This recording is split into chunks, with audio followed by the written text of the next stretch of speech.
యజమానికి ఉన్న వైభవాన్ని అందరూ పంచుకుంటారు. ఇంటి యజమాని మలమూత్రాలు ఇన్ని అనుభవిస్తున్నాం కదండి, మా దోషిట్లో విడిచిపెట్టండి అని ఎవరు పుచ్చుకోరు కదండి, ఎవ్వరు పుచ్చుకోరు. ఎవరు పుచ్చుకుంటారు? అమ్మ పుచ్చుకోవాలి, ఆ తల్లి పుచ్చుకుంటుంది. మలమూత్రాలు ఎవ్వరూ పుచ్చుకోవాలి, ఆ తల్లి పుచ్చుకుంటుంది.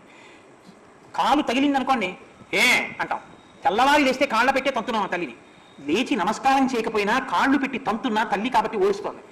తాను పాలిస్తుంటే పిల్లవాడు పాలు తాగుతూ తన ఐదవతనానికి సూచన అయిన మంగళసూత్రాన్ని ఇలా పట్టుకుంటే కోపగించే అమ్మ చిన్ని చిన్ని వేళ్లతో వాడు మంగళసూత్రాన్ని పట్టుకు లాగుతూ కాళ్ళెత్తి అమ్మ గుండెల మీద తంతుంటే మెల్లిగా వేళ్లు విప్పి చెయ్యి ముద్దు పెట్టుకుని అరికాళ్ళని పువ్వుల పట్లాన్ని ముద్దు పెట్టుకుని ఓర్చిన కన్న తల్లికే అంత ఓర్పుంటే ఇంతమందిని కన్న తల్లి భూమాతకి ఎంత ఓర్పు ఉండాలి? ఇంతమంది తంతున్నా ఓరుస్తుంది ఆ తల్లి.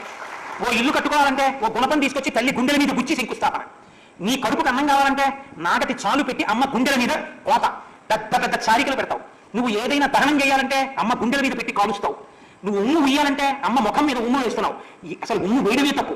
దానికి తోడు రాక్షసుళ్ళ నెత్తురు కక్కినట్టు మాదక ద్రవ్యాలతో కూడిన తాంబూలాలు నిరంతర చర్మణం చేస్తూ రోడ్డు మీద పెడుతూ నెత్తురు కక్కినట్టు పెద్ద పెద్ద ఉమ్ములు ఎంత కుసంస్కారం! అసలు ఈ జాతి లక్షణం కాదు. భూమిని కాలు పెట్టి తొక్కి దిగినందుకు అమ్మ నా బతుకు లేదమ్మా, ఇది లేకపోతే అని క్షమాపణ చెప్పి దిగుతాం. సముద్ర వసనేదేవి పర్వత స్థలమండలే విష్ణుపత్ని నమస్తుభ్యం పాదాహతిం క్షమస్వమే. అమ్మ నన్ను క్షమించు, కాలు పెట్టి దిగుతున్నానమ్మా అని క్షమాపణ అడిగి అమ్మ మీద కాలు పెడతాం. ఓర్పు అంటే నా తల్లి. ఎంత కీర్తి గణించనివ్వండి, ఎంతమంది ఎంత పొగడనివ్వండి, ఎంత సంపాదించనివ్వండి, ఎంత పరివారం ఉండనివ్వండి, యావత్ పవనో నివసతి దేహే తావత్ పృచ్ఛతి కుశలంజేహే గతవతి వాయో దేహాపాయే భార్యాభిభ్యతి తస్మిన్ కాయే.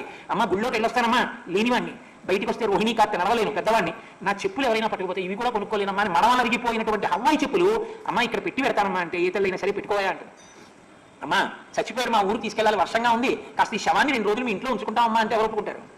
యజమాని చచ్చిపోయాడు, అమ్మ వల్లకాట్లో శవం కాలదమ్మా, ఓర్మ వాన రోజు పడుకుంటున్నావు కదా ఈ శరీరాన్ని పట్టుకుని, ఇవాళ కూడా బెడ్రూమ్లో పడుకోబెట్టుకుంటే భార్య అంటుంది బిభ్యతి అడిగిపోయి నీకు బుద్ధి ఉందో లేదా, తస్మిన్ కాయే అది శరీరం అంటుంది.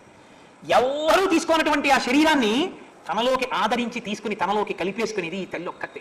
అది కుక్క కాని, పిల్లి కాని, పంది కాని, మనిషి కాని, అయ్యో పిచ్చాడా ఇప్పుడు తెలిసిందా లోకం ఏమిటో దా అని అమ్మతనంతో కలుపుకునేది ఈ తల్లి ఒక్కతే. అమ్మా ఆ భూమాత కూతురివి కదా, ఆ భూమికి ఎంత ఓర్పు, నీకంత ఓర్పు. క్షితిక్షమా పుష్కర సన్నిభాక్షి, నీ ఓర్పు నీ కళ్ళల్లో కనపడుతోందమ్మా. ఇన్ని అనరాని మాటలన్నా ఓర్చావా తల్లి ఏడుస్తూ. కాబట్టి యారక్షిత లక్ష్మణాభ్యాం అగ్రత ప్రయోరామ మధ్య సీతా సుమజ్జనాపుష్పస్తు లక్ష్మణి లక్ష్మణ రజకామ అని ముందు రాముడు, మధ్యలో సీతమ్మ, వెనక లక్ష్మణమూర్తి నడవలసినటువంటి తల్లి వికృతమైనటువంటి రాక్షస స్త్రీల మధ్యలో నువ్వు ఉండిపోయావా అమ్మా? సంరక్షతే సంపతి వృక్షమూలే. ఎక్కడో అంతఃపురాలలో ఉండి సూర్యుడు కూడా నిన్ను చూడడం కుదరదు. జనక మహారాజు గారి యొక్క కూతురివి, దశమ మహారాజు గారి పెద్ద కోడలివి, రామచంద్రమూర్తి ఇల్లాలివి. అమ్మా ఇవ్వాల నీకు ఒక ఆవాసం కూడా లేక, ఒక చెట్టు నీడన కట్టిన పట్టుపుట్టం విప్పకుండా పవిట కొంగు చింపి మూట కట్టి పడేసిన బట్ట 10 నెలల నుంచి కట్టుకుని కృషించి ఏడుస్తూ చెట్టు కింద ఇంత ఓర్పుతో రామోపాసన చేస్తూ ఉన్నావా అమ్మా? అమ్మా భూకాంత కుమార్తెవి కదా, ఓర్పుకి నువ్వే తగిన దానివమ్మా సీతమ్మ.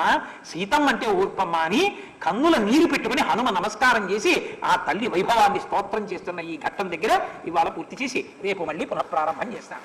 ఉయ్యాల ప్రయాణం అంటే ఇది ఏం చెప్పావంటే 15వ సర్గలో మొదలెట్టి 16వ సర్గ 68 సర్గలు ఎప్పటికయ్యేవి. సరే రామచంద్రమూర్తి ఆయనే పూర్తి చేయిస్తారు. మనం పెట్టుకున్న సంప్రదాయాన్ని